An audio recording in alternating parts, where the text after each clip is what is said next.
क्या आपने कभी किसी घर से चीखने या रोने की आवाज सुनी है और सोचकर आगे बढ़ गए हों कि ये उनका पर्सनल मैटर होगा? लेकिन अगर मैं कहूँ कि हर 3 में से एक महिला अपनी लाइफ में किसी न किसी तरीके से डोमेस्टिक वायलेंस का सामना करती है और उसमें से बहुत सी महिलाएं कभी भी किसी से हेल्प नहीं मांग पाती हैं। आज हम ऐसे ही सच के बारे में बात करेंगे जो अक्सर घर की 4 दीवारी के अंदर ही दबा दिया जाता है, लेकिन अब वक्त आ गया है कि इस पर चुप्पी तोड़ा जाए। आज का टॉपिक थोड़ा सा सेंसिटिव है लेकिन उतना ही इम्पोर्टेंट भी है, जिसको कहते हैं डोमेस्टिक वायलेंस। जब हम डोमेस्टिक वायलेंस सुनते हैं तो अक्सर सिर्फ मारपीट ही दिमाग में आती है, लेकिन क्या सिर्फ मारपीट या हाथ उठाना ही वायलेंस है? अगर कोई बार बार आपकी इंसल्ट करे, आपके पैसे पर पूरा कंट्रोल रखे, आपको फ्रेंड्स या आपकी फैमिली से मिलने ना दे, हर वक्त डरा कर रखे, तो क्या वो वायलेंस नहीं है? आज हम इसी बात को डिटेल में समझेंगे। डोमेस्टिक वायलेंस सिर्फ फिजिकल एब्यूज नहीं होता है, इसके कई फॉर्म हो सकते हैं, जैसे कि physical abuse, emotional abuse, verbal abuse, financial abuse, sexual abuse या मेंटल कंट्रोल।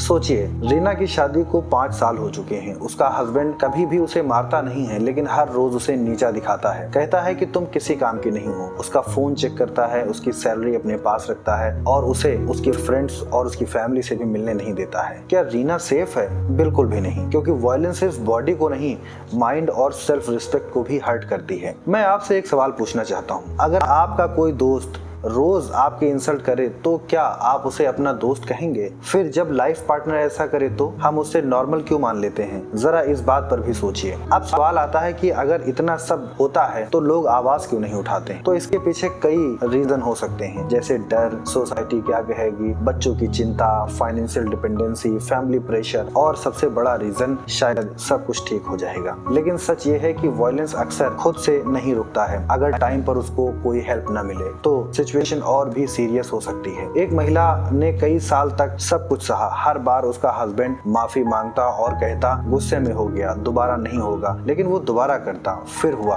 और फिर बार बार होता रहा। याद रखिए कि रिपीटेड वायलेंस को कभी भी प्यार का हिस्सा नहीं माना जा सकता है। अब कुछ इंपॉर्टेंट बातें, डोमेस्टिक वायलेंस सिर्फ वुमेन्स के साथ नहीं होती है, मेंस भी इसका शिकार हो सकते हैं, या सीनियर सिटीजन भी हो सकते हैं, चिल्ड्रन भी, समुदाय या कम्युनिटी भी। और एक बात, डोमेस्टिक वायलेंस किसी एक क्लास या बैकग्राउंड तक लिमिटेड नहीं है। चाहे कोई रिच हो या पुअर, एजुकेटेड हो या अनएजुकेटेड, ये प्रॉब्लम कहीं भी हो सकती है। जो फैमिली बाहर से परफेक्ट दिखती है, जरूरी नहीं है कि वो अंदर से भी सब कुछ ठीक हो। अगर आज की कोई भी बात आपके दिल को टच कर रही हो तो इस एपिसोड को बीच में मत छोड़िए। हो सकता है आपका एक शेयर किसी की जिंदगी बदल दे। सबसे पहले, विक्टिम को जज मत कीजिए। कभी मत कहिए कि तुमने पहले क्यों नहीं बताया या बस उसे छोड़ क्यों नहीं देती हो। रियलिटी इतनी सिंपल नहीं है। इसके बजाय उसे कहिए कि मैं तुम्हारे साथ हूँ, अगर तुम बात करना चाहो तो मैं सुनने के लिए तैयार हूँ। कई बार सिर्फ किसी का सपोर्ट करना ही सबसे बड़ी स्ट्रेंथ बन जाती है। अगर सिचुएशन सीरियस हो तो विक्टिम को लीगल हेल्प, वुमेन हेल्पलाइन या ट्रस्टेड सपोर्ट ऑर्गेनाइजेशन से कांटेक्ट करने के लिए भी इनकरेज कर सकते हैं। मैं आपसे एक सवाल पूछना चाहता हूँ, अगर